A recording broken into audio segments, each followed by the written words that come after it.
আমি doctor S Chakraborty, clinical and interventional cardiologist.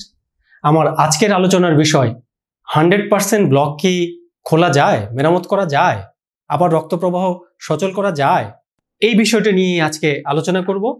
অনেক ক্ষেত্রেই এটা সম্ভব, আবার কখনো কখনো সম্ভব নয়। সবচেয়ে বড় কথা হলো যে ব্লকটি বয়স, এটা কতদিনের পুরনো।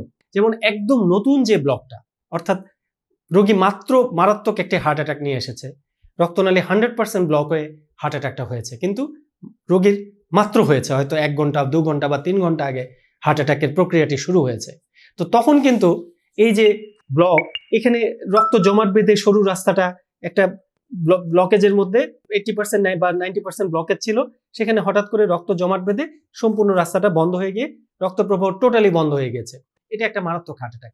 এই পর্যায়ে যখন রোগী আমাদের কাছে আসে, তখন কিন্তু এখানে জমাট বাঁধা রক্ত, এটা রক্ত জমাট বাঁধতে শুরু করেছে। এটা কিন্তু সফট, কাদামাটির মতো, কাদামাটির চেয়েও নরম, কাদার মতো একদম নরম। তখন কিন্তু তার মধ্যে দিয়ে ইজিলি, খুব সহজেই তার প্রবেশ করানো যায়, বেলুন প্রবেশ করানো যায়, এবং তারের মাধ্যমে, বেলুনের মাধ্যমে সেই ব্লকটিকে সম্পূর্ণরূপে চাপিয়ে দিয়ে রক্ত প্রবাহের রাস্তাটিকে আবার সম্পূর্ণ স্বাভাবিক করে দেওয়া যায়। কারণ তখন এটা নরম রয়েছে। এই যে জমাট বাঁধা রক্ত, এটা তো নরম, কাদামাটির মতো, তার মধ্যে দিয়ে খুব সহজেই তারটা, আমাদের ধাতব তার, চিকন তার, সরু তার রক্তনালীর মধ্যে দিয়ে, ব্লকের মধ্যে দিয়ে আমরা ক্রস করিয়ে নিয়ে যাই। যেহেতু জমাট বাঁধা রক্ত নরম, এটার মধ্যে তারটা তখন ইজিলি চলে যায়। এই জন্যই 100% ব্লক নিয়ে যখন রোগী মারাত্মক হার্ট অ্যাটাক নিয়ে আসে প্রাইমারি পিসে, রোগটা খুব মারাত্মক, কিন্তু সময় মতো ক্যাথল্যাবে নিয়ে ব্লকটা অনেক ক্ষেত্রে খুব সহজেই খুলে দেওয়া যায়। তো এই পর্যায়েও রোগী আসলেন না, হয়তো রোগী আমাদের কাছে আরো পরে আসলেন, 7 দিন পরে, 15 দিন পরে, বা হয়তো রোগী ইনজেকশন পেয়েছিল বা ইনজেকশন পায়নি। একটা 100% ব্লক নিয়েও রোগী ভাগ্যক্রমে বেঁচে যেতে পারে হার্ট অ্যাটাকের পরে। হয়তো রোগী আমাদের কাছে 15 দিন পরে আসলেন, 1 মাস পরে আসলেন, তখনও যদি এনজিওগ্রাম করে আমরা দেখি, যে হিস্ট্রি নিয়ে মিলিয়ে দেখি ব্লকটা বেশি পুরনো না, 1 মাস 2 মাস এমনকি 3 মাসের মধ্যে রয়েছে, তখনও কিন্তু এই ব্লকটা শক্ত হয়নি। 100% ব্লক, রক্ত প্রবাহ সম্পূর্ণরূপে বন্ধ, কিন্তু এটা তখনও হার্ড হয়ে যায়নি। পরবর্তীতে এইখানে ক্যালসিয়াম জমে জমে এটা হার্ড হয়ে যায় যখন আরো সময় পার হয়ে যায়। তো ক্যালসিয়াম জমে জিনিসটা, ব্লকটা হার্ড হয়ে যায়নি, শক্ত হয়ে যায়নি। ক্যালসিয়াম মানে পাথর, আমাদের এই যে দেয়ালের যে প্লাস্টার করা থাকে, সেটাই এই ক্যালসিয়াম। এই ক্যালসিয়াম মানেই পাথর। এই ক্যালসিয়াম যখন জমে যায়, তখন ব্লকগুলো হার্ড হয়ে যায়, তখন এর মধ্যে দিয়ে তার প্রবেশ করানো যায় না। অর্থাৎ একটা 100% ব্লক, ক্যালসিয়ামের পরিমাণ খুব কম, এটা কিন্তু ইজিলি এনজিওপ্লাস্টির মাধ্যমেই, অর্থাৎ বাইপাস সার্জারি ছাড়া, বুক কাটা ছাড়াই, এই তার দিয়ে বেলুনের মাধ্যমে, রিং বসানোর মাধ্যমে এই ব্লকটি মেরামত করা সম্ভব। কিন্তু যখন আরো দেরি হয়ে গেল, এই ব্লকটা 4 মাসের পুরনো, 5 মাস, 6 মাস বা 1 বছর পুরনো ব্লক, তখন কিন্তু এই ব্লকটা নরম নেই। তখন এই ব্লকের বন্ধ জায়গাগুলিতে ক্যালসিয়াম জমে জমে জমে জমে একদম হার্ড হয়ে গিয়েছে।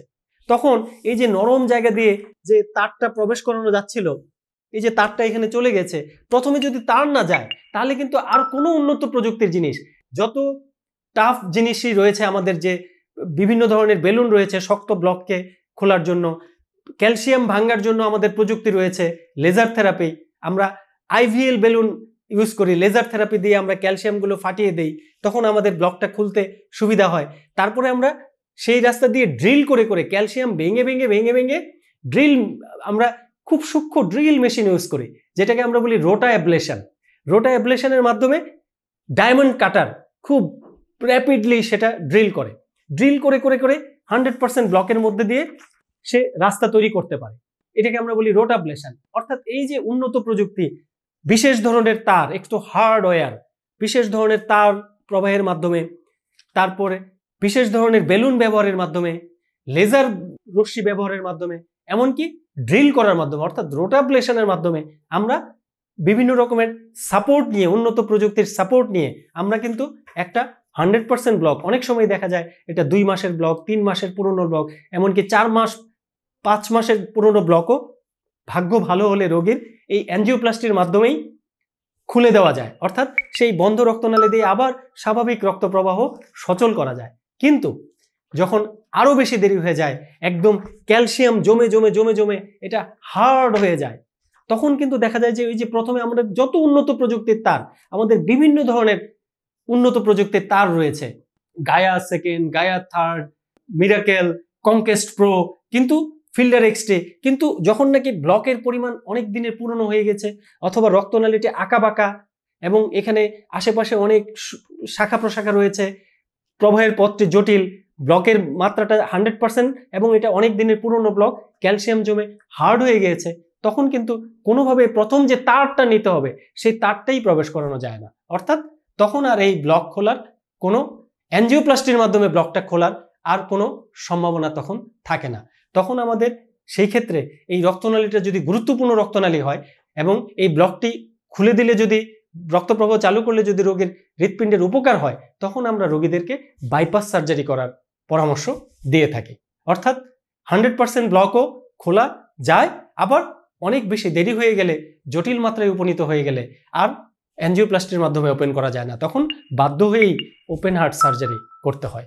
সবাই ভালো থাকবেন, সুস্থ থাকবেন, ধন্যবাদ সবাইকে।